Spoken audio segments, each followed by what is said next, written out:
Let's go through the process of sewing a quilt for Easter. Welcome, I do sewing and DIY related content, and today we are making the mix up Easter quilt that I got offline. I'll include a link below. I'm using so many different fun pastel colors, so now it's just time to start cutting out all of the bunnies that will be used in the applique. Now the way that this works is there are 9 bunnies, and then they each have like 2 different ears, so you'd have 18 ears in total. The pattern comes with the bunny's body and then a couple different types of ears so that you can mix it up, hence the name. And then so we're going to cut all of these out, and then once you have them all cut out, you can then start to place them for how you want them to go. There's going to be 3 different backgrounds, so I've adjusted them here, and then I also did add interfacing to the back.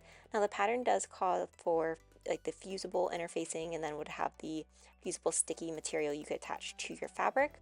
I did not have any on hand and did not want to go out and buy more, so I just used regular interfacing, and then I'm going to be using like a basting spray. So once I had the backgrounds cut out to the right size, I then readjusted the ears for each bunny to see how I'd want them to go, and then I got my basting spray and just very lightly sprayed some onto the fabric, and then placed the back or the body for the bunny onto the backing. And then I repeated this for each of the ears as well. And then I did this for the whole row. I found that the basting spray did work out for the entire background. I know that some people have complained that it doesn't stay sticky that long, but I was able to get it to work through. Once I had all that done, I then took it to my sewing machine and did a blanket stitch all the way around each bunny's body as well as the ears. And I do have a whole video up specifically on the blanket stitch that I use, the settings that I use, so I'll be sure to link that in case you want more information. I found this to be a really easy step though, and I did not have any issues with getting it sewn on. This is what the bunnies look like. It looks so nice, looks so clean. I love how the stitch looks. It gives it a really professional touch. And then once I had done this for the purple, I then went ahead and did it for the green background as well as for the yellow background. When I was working on the yellow background, the cat did decide to help me, which of course we love having her involved, but sometimes it does just take a little bit of time to get everything resettled. So once she kind of did a little bit of overseeing, decided if she wanted to be in on the action, it turned out that she just really wanted some attention and love. So I did a little bit more cutting out and then just took a break to sort of be with the kitty. But here is what the quilt looks like so far. So as you can see, Stuffing decided to sit on it, which was very kind of her and kind of gave her overall approval. Now once I had the yellow done and had the bunny sewn on, it was then time to begin sewing together these 3 panels. So here is what one panel looks like. So now I'm just going to be attaching it with right sides together to the other panel to make sure that the direction of the bunnies is correct. And then just taking a seam to combine these, and then you would repeat the exact same idea for the yellow. So for the yellow, you put it, like whichever one you want. And of course, these 3 colors are just the colors that I had used. So once I had that pinned up, it was then just time to go over to my sewing machine, take that seam across, and then I have the 3 panels complete. So here is what the main portion of the quilt looks like. All the bunnies are attached. It's so Easter. So now it's time to add a border. So the pattern itself does tell you how big to make each of those border pieces, which again, I really liked how easy this pattern was to the idea. You didn't have to do too much thinking. It was all provided for you, and that was exactly what I was looking for. So then I just went through, pinned up the border pieces, got it cut to size, and then once I had done that for the bottom and the top, I then went to my sewing machine and sewed that in place. So at this point, all that's left is adding the borders onto either side. So very similar to before, I already cut them out, and then I'm just going to pin these with right sides together to either side, and then you would just take one really long stitch. So I absolutely love how the colors are coming together. They all look really good.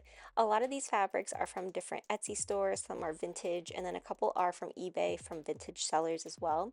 So if you're interested in any of those, I highly recommend looking on Etsy and eBay for fun fabrics, especially now that Joann Fabrics is closed. You can find a lot online from different resellers. So once I had all of this sewn up, the quilt top is actually complete. So this is what it looks like. I know I need to go give it a really good press, but I thought that it came together so nicely. The bunnies look really good as well. And now it's just time to begin the process of actually quilting. So I have the back and the batting cut out and it's already in place for the quilt top. And now the quilt actually, the pattern talked about just doing a stitch in the ditch. I have a whole video up on how I did this. I tend to do a little bit more than stitch in the ditch. I like to see the stitching. So again, that's just a personal preference. I did change it, but I think it looks really nice and really clean. So I just did that for everywhere, like around the border, and then for the 3 panels as well in the middle.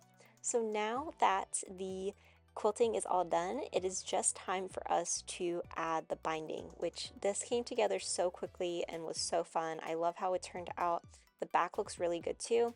So for the binding, I just used the yellow that I actually had used for one of the panels, so that it kind of pulls out the yellow from the border and then also just adds like a really nice contrast. And then I just went around and pinned all of this up.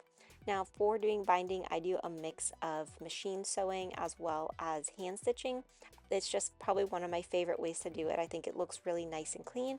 So I'm just going to go through, pin all of this up, and then I'm just going to take a seam with my sewing machine. And then once I do that, I just flip all of this back over and then do the hand stitching. And then once that's complete, all this hand stitching, the quilt is actually done. So like I said, this was incredibly fast to put together. I think the hardest part for me was probably cutting out the bunnies and the ears, especially for this applique. I do have arthritis, so it was really difficult trying to cut out all of those little rounded edges, but once you had that done, it was very, very quick and easy to do. So I will include the pattern down below in case you want to look into this. I think that this is so much fun for Easter and it looks perfect on our wall. Let me know your go-to Easter quilt pattern though. I would love to see that. If you enjoyed this video, be sure to like, comment, and subscribe, and let me know what you want to see next. Thanks for watching.